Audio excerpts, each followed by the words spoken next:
We're excited to launch this new pattern, and as you long tail cast on, we'll actually get started in our primary colors, add our markers in as we always do for top-down sweaters, and then for Fisherman's Rib in the second row, we add our secondary color and then start the Fisherman's pattern repeat in row 3.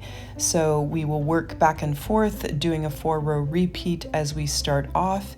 And I know you're going to think I could be a little crazy because this is one of those projects that as you start off, it looks a little bit like a dog's breakfast. It doesn't look anything like it will resemble once you get a full couple of pattern repeats in.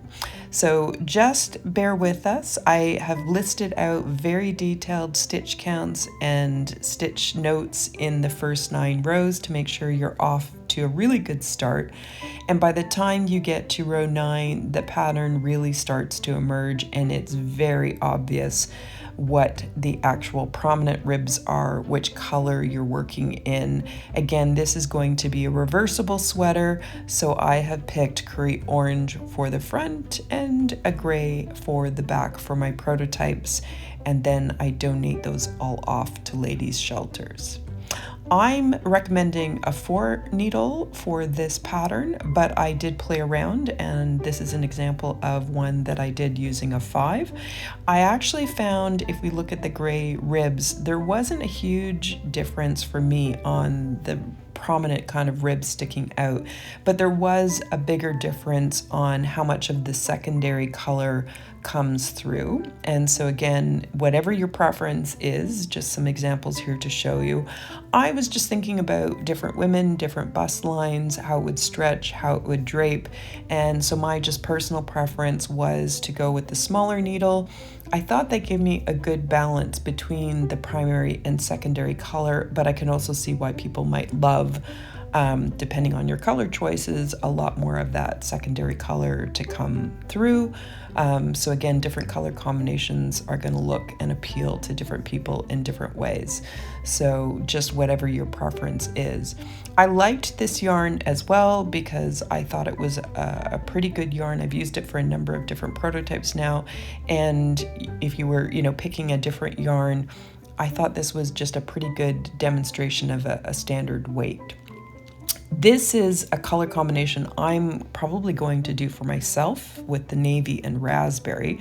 And these are just some of my crochet swatches because I ordered a huge amount of this yarn. I got it on a fabulous discount.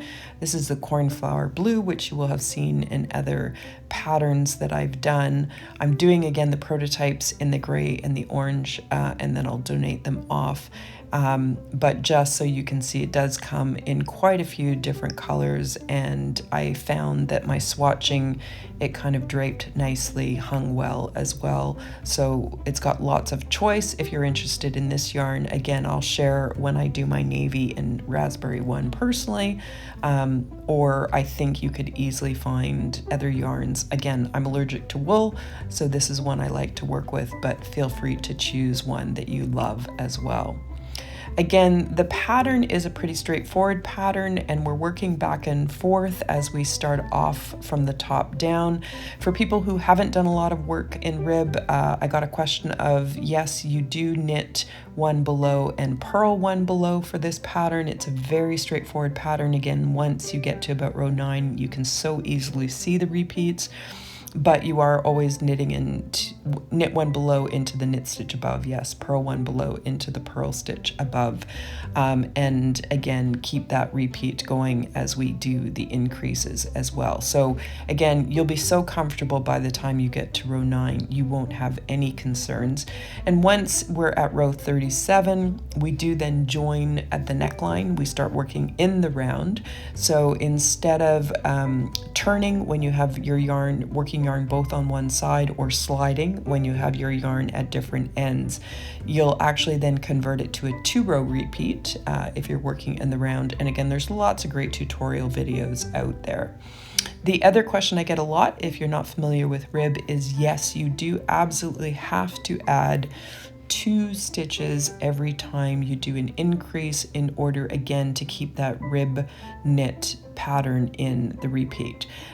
So if you're not familiar with, again, increasing in rib, I've made a recommendation of an easy increase for me that will make sure that you have those 2 additional stitches in every knit one below.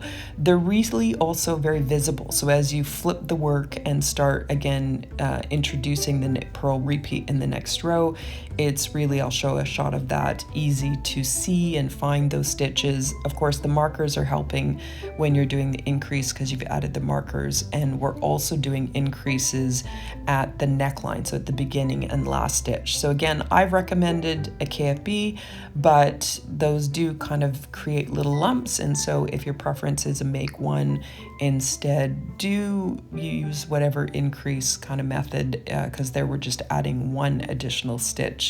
So whatever you're just comfortable using would be perfectly acceptable, again, as you're increasing for those necklines. But if we're increasing at the markers and you're in the middle of the rib pattern, do make sure you don't forget you have to add 2 stitches every time in order to keep that up.